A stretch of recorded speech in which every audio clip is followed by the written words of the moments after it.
Assalamualaikum. Mari belajar bersama Ustazah Syida. Hari ini kita akan belajar Mari Beriadah Pendidikan Islam tahun 4. Anak-anak, apa pengertian riadah? Riadah ialah gerak badan, senaman atau segala kegiatan yang dilakukan pada waktu lapang untuk menyihatkan badan seperti bersenam, bermain dan berekreasi. Dalam hadis Nabi sallallahu alaihi wasallam, an Abi Hurairah radhiyallahu anhu qala Rasulullah sallallahu alaihi wasallam, al-mu'minul qawiyyu khairu wa ahabbu ila Allah minal mu'minid dha'if. Rawahul Muslim. Maksudnya, orang beriman yang kuat lebih baik dan lebih disukai oleh Allah daripada orang beriman yang lemah. Baiklah, apa dia hukum beriadah? Hukum beriadah harus dan digalakkan. Oleh yang demikian, untuk menjadi orang yang kuat dan sihat, kita perlulah selalu beriadah. Anak-anak tahu, Umar Al-Khattab pernah berkata, ajarlah anak-anak kamu memanah, menunggang kuda dan juga berenang. Jom kita buat semua tu. Baiklah, mari baca dan contohi petikan tersebut. Adab dipupuk, sukan seronok.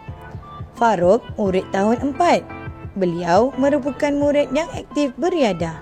Sukan kegemarannya ialah bola sepak. Farouk terpilih menjadi wakil sekolah dan telah mengharumkan nama sekolahnya di peringkat daerah dan negeri.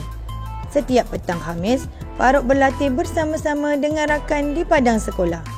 Ketika beriadah, mereka sentiasa mengamalkan adab-adab beriadah seperti menjaga kebersihan, menutup aurat, memelihara semangat kesukanan serta memilih kawasan yang sesuai dan selamat.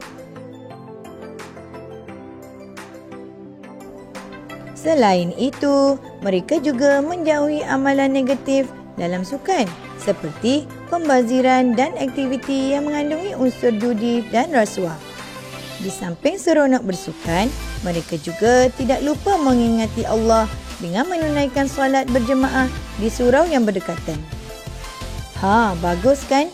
Anak-anak bolehlah contohi Farouk dan rakan-rakannya.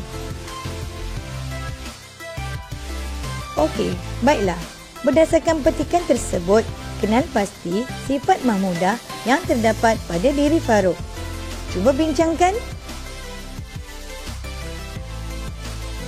Baiklah, apa dia adab-adab riadah? Antaranya ialah menjaga kebersihan, menutup aurat, memelihara semangat kesukanan. Seterusnya, memilih kawasan yang sesuai dan selamat, menjauhi amalan negatif dalam sukan dan tidak lupa mengingati Allah dengan menunaikan solat. Ingat ya anak-anak, main-main juga, tapi jangan lupa amalkan adab-adab beriadah.